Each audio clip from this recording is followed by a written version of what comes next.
So, Humphrey, we're just a couple of days away now from the launch of Welcome to Wrexham, the documentary all about the club. A nice, easy one to start. How excited are you? Very excited.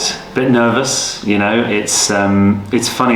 My normal life is obviously I spend a lot of time on camera doing things, but it's usually where things have been written for me to say that I know. Hopefully, if I sound like a wally, it's because that's the purpose of the exercise. If I sound like a wally on this, it's just because I'm a wally. But yeah, I'm excited. I'm looking forward to people seeing it and getting a sort of feel for this place and the people who work here. It's obviously incredible for the people of Wrexham to see their town portrayed in this way, in the spotlight, but you know, for it to reach so far and wide is incredible, isn't it? Yeah, absolutely. My hope is that people from Wrexham will watch this and be excited to kind of see behind the curtain a little bit, see in the dressing room, see in the offices, and kind of get a sense of what goes on in the areas of the stadium that they don't have access to. But for people from further afield, it's a whole new world. It's a chance to see the club, the stadium, the players, but also the town and the people of the town, and the countryside around Wrexham, which is so beautiful, and get a sense of what we all get to enjoy being here all the time.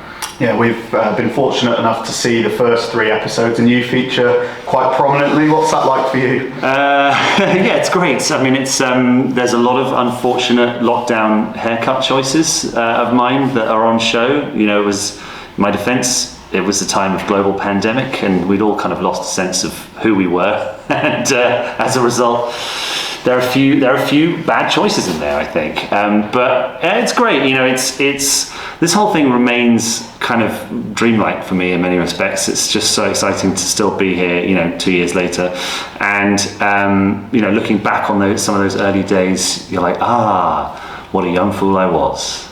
It must seem quite a while ago now, all of that though. We've come such a long way in such a short space of time, and does that really bring it home when you see that back? Absolutely. Every time I come back here, because obviously I live in the US and I travel back and forth, and sometimes there are big gaps between, the last time I was here was unfortunately for the final day of our season last season, which was a pretty devastating day.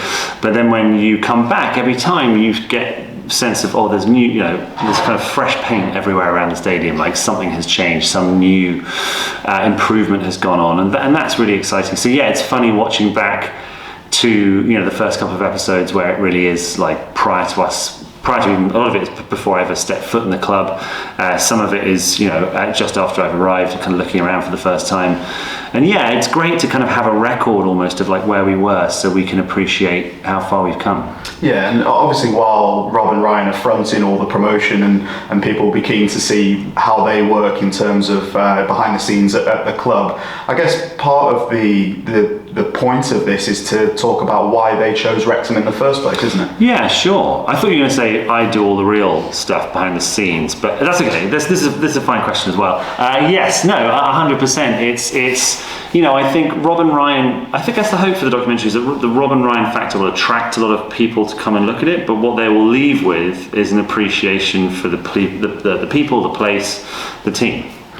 And I guess it's almost impossible to say what this will do for the club. It's going to open up all kinds of doors, isn't it? For sure, yeah. And it's a ultimately a football club is a very strange entity, because it's something that's so precious to the people that love it and the fans, and there's often that sense of like this is ours, and you can be a bit protective of outsiders, and we'll always have to be cognizant of the people that were here watching Wrexham play North Ferriby in the rain on a Tuesday night in the National League 4 or 5 years ago.